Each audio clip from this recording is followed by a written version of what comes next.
Guys, I got to tell you, that was that hurt right there. That you're telling me that there's no audio here, and I am just going off of this. Read the bottom of the chats. All right, we're here now, guys. We are here, and I'll just paraphrase everything you said as you guys saw me moving my mouth. And first off, you guys like didn't log off. As Team Players Nation, you guys are awesome. That I just went on a 15-minute monologue, essentially, and you guys maintained the audience throughout it, and even some parts of it grew it. But to give the paraphrase, first, Steve, hating upon your Cowboys the entire duration of it. I love that. That is phenomenal. And George Pickens has been a problem since he entered the NFL. And the reality with him is since he was 12 years old, he was the greatest football player who ever stepped upon the field. And the way that we treat super elite 5-star plus talents throughout their journey is there's not accountability, there's not pushing. It's just, please God, don't transfer from my program. So no one ever pushed him.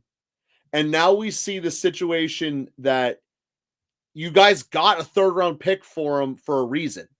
You saw all year his numbers show that he was a 2nd-round or a 1st-round talent for a trade.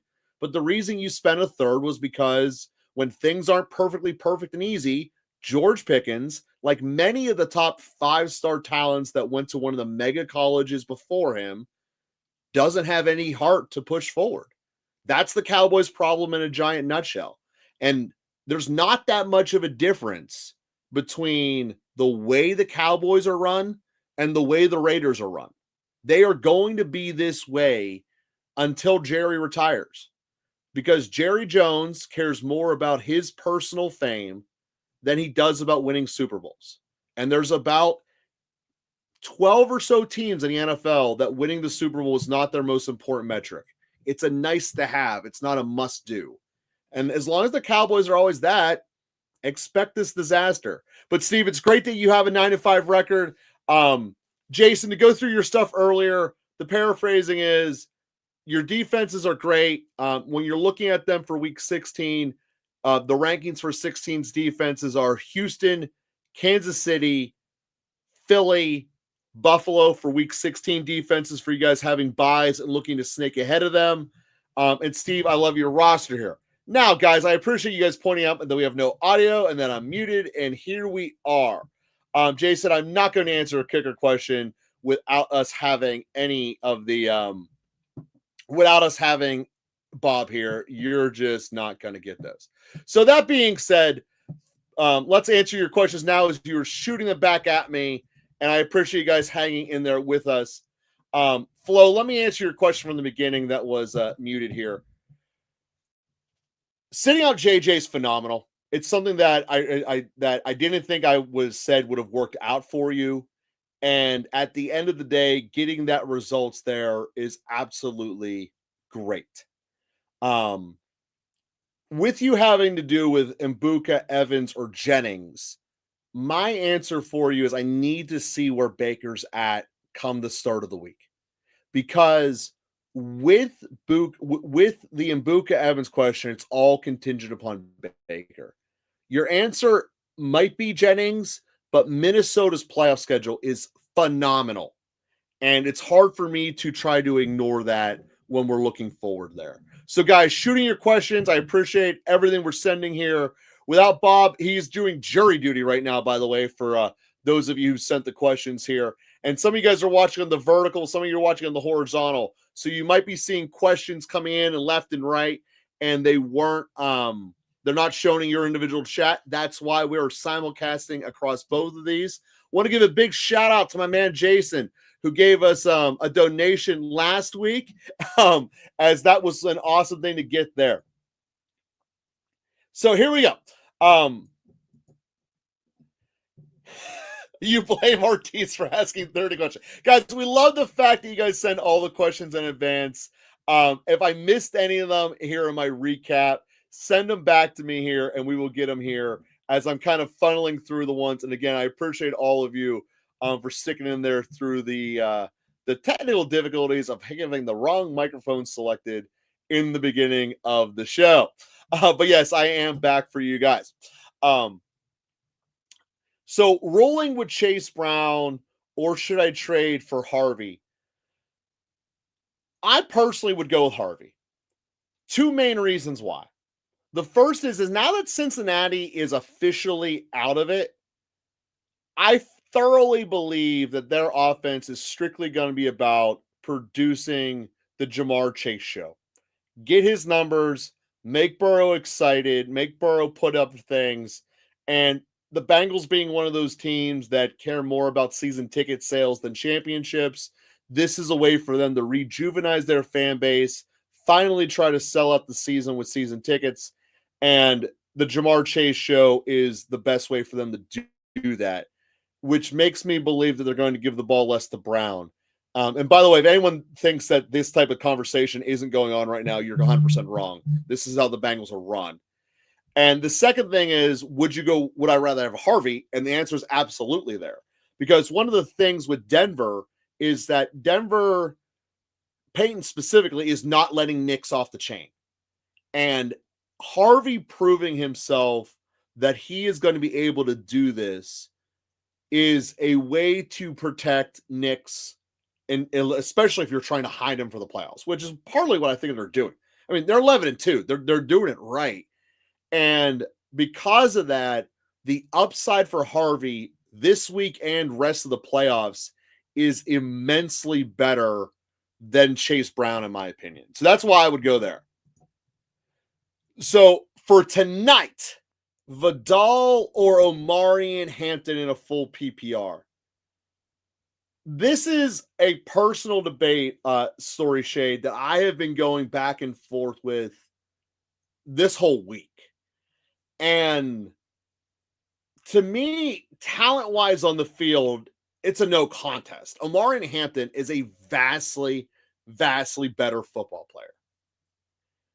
Fundamentally, what this question comes down to me is Omarion Hampton playing tonight because the Chargers feel they have a chance of falling off the cliff, and if Hampton doesn't play, they're out of it. And they have to rush him back from injury. If that is their mindset and you believe that's what's going on behind the scenes, you have to go with Vidal. But if Hampton is 90% of himself or better, Hampton is a no doubt home run, the right decision for tonight over Vidal. And ultimately, that's where I'm landing with this one. Because if he's not, we're going to find out around 7:30 Eastern time that he's benched, that he's not going to get a hat.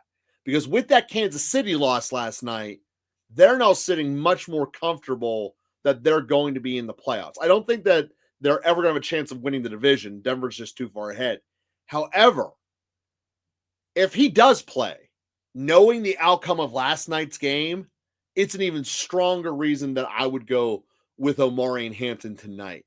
I just think that at the end of the day, you're going to see probably a 60 to 65% carry share for Omarion, and that's what I'm going with. But again, you obviously got to keep your head on a swivel. Make sure he's not a game time cut for tonight. Rest of the season, no doubt, Omarion Hampton. Who should my quarterback be for the playoffs, Love or Dart? The Giants have a good schedule in the playoffs. However, if you're talking about having just one quarterback on your roster, Frosty, I cannot in good faith recommend that quarterback be Dart. Dart is a concussion in the first series of the game waiting to happen. And in Superflex, I can roll my dice on that. In a 2-quarterback league, sure, because he can run it in and give you a home run. But with the playoffs on the line, I cannot ride that roller coaster that he's going to knock himself out in a meaningless game, because he has all the propensity of doing that. It's just not something that I want to bank my playoffs on personally. So because of that, I'm going to go with Love. So what do you make of Pittman's outlook right now? Would you still play him over BTJ? Let me start with the Indianapolis passing game outlook in general, and then dive into specifics of Pittman and BTJ. Leonard Riley at Notre Dame showed that he can check down to a tight end and run the ball. That's about it. So Indianapolis lost the division lead yesterday, and maybe their hopes of making the playoffs altogether. That's what you're seeing everyone come out and speculate about when they go playoff futures, playoff odds, etc. And here is the reason for that, to give you a behind the scenes prognostication of how you do your math, or at least how you should do your math based upon percentage of outcomes. This is true for betting or any other formulaic that you do it with, is that most players on an NFL roster do not move the betting line. In general, it's quarterbacks and superstars. And when I say superstars, you have to be one of the top 20 players in the league. So if you look to whatever year it was where Rodgers snapped his ankle in the first 6 seconds against the Jets, or as a Jet, and the drop down between Rodgers and, at the time I want to say it was Wilson, it might have been Darnold, but it was one of those Jets quarterbacks who was overrated and blew it, at least in New York. It ended up being a 7-point per game gap in the initial prognostication between how much worse Wilson would be moving forward than the starter, which was Rodgers. And part of that is a twofold thing, is that the reason the spreads, as that spread and that point configuration drops, it's all spread based. Your percentage of winning the games therefore drop as well. So when you look at Indianapolis's outlook, they're projecting that where Jones was and where Leonard Riley is approximately a 5.5 point spread. And I understand Daniel Jones was a fun story. Probably comeback player of the year, all that fun stuff. But the reality is, he still was Daniel Jones. His talent level was mid at best. Great situation, and that situation hasn't changed. And I'm saying here right now that the prognostication that Leonard Riley is 5.5 points worse than Daniel Jones is a gross exaggeration. And I do not see Indianapolis's points for plummeting by that much. This team still is run first. Sure, you get shell-shocked in the game that happens. That's normal. But now that they have game planning moving forward, I see Leonard Riley moving the ball in a more intense running effort. It's going to look different, but still producing the same amount of points, which means in general, the same opportunities are there, especially for Warren.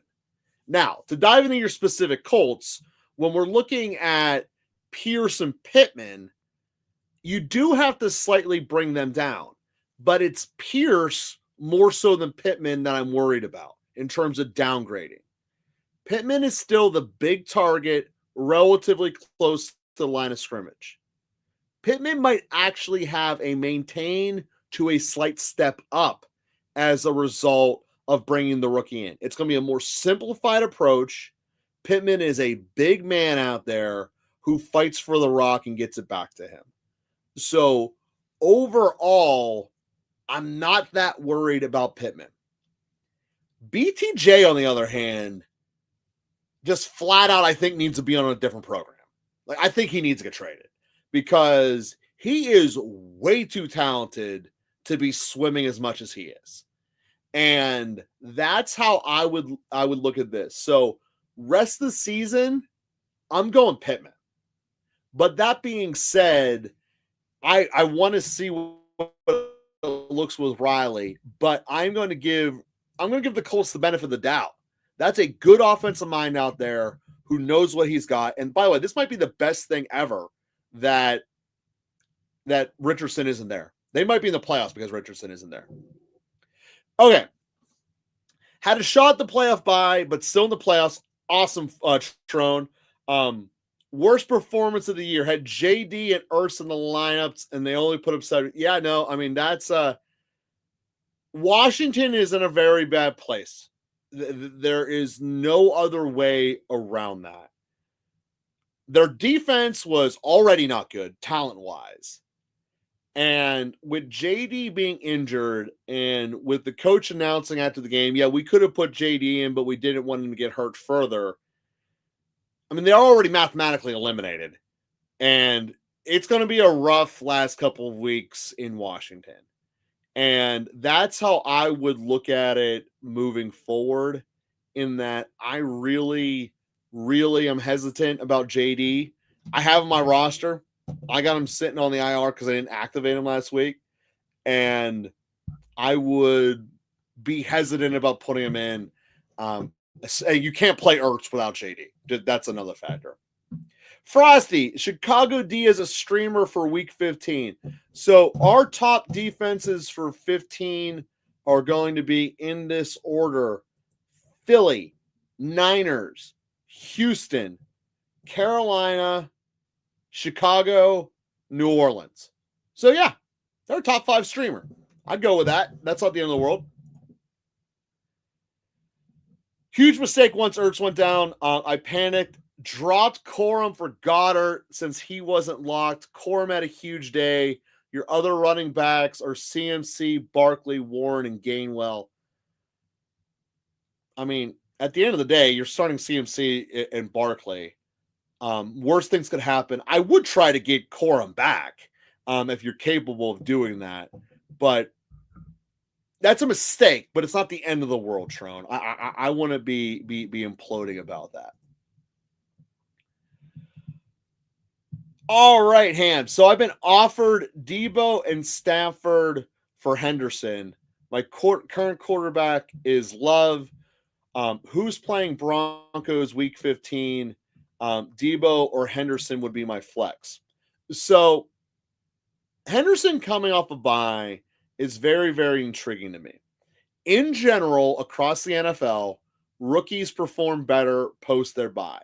This is obviously an extreme case, having the bye in week 14, but I would go more with Henderson than Debo, predominantly because of all those reasons I just said in the last question about Daniels. That's how I would go there, and that's why I would do that. Also the guy who offered me that is in the first round. You can trade with who you trade with, man. There's nothing wrong with that. Hey, Jesse, welcome to the party. Essentially, would you rather play Love and Henderson or Stafford and Debo? When you put it that simply, it's Henderson all day. I'd rather play Henderson and Love because I don't think there's that big of a gap between Stafford and Stafford there. Is AD a drop? Close, maybe, probably. Not sure. Probably. The answer to that, Jesse, is probably. As a Mahomes owner, should I pick up Brissett in case Mahomes' needs keeps bothering him? And then would you drop Charbs or Higgins? I'm definitely not dropping Higgins. What I saw out of Higgins last night was solid number 2 material. And if we get to an event where, God forbid, Collins goes down, Higgins is a dude. So I'm not cutting Higgins. Charbs, potentially. And then for your question of picking up Brissett or Mahomes, we've never seen Mahomes in a down and out situation. But what we did see out of him was, if there was any chance of success, all of it was upon his shoulders, and all of it was he will be Superman. Those are great things to go and win a championship with. The problem with Mahomes is that if they get mathematically eliminated in week 17, Mahomes ain't playing 17 or 18.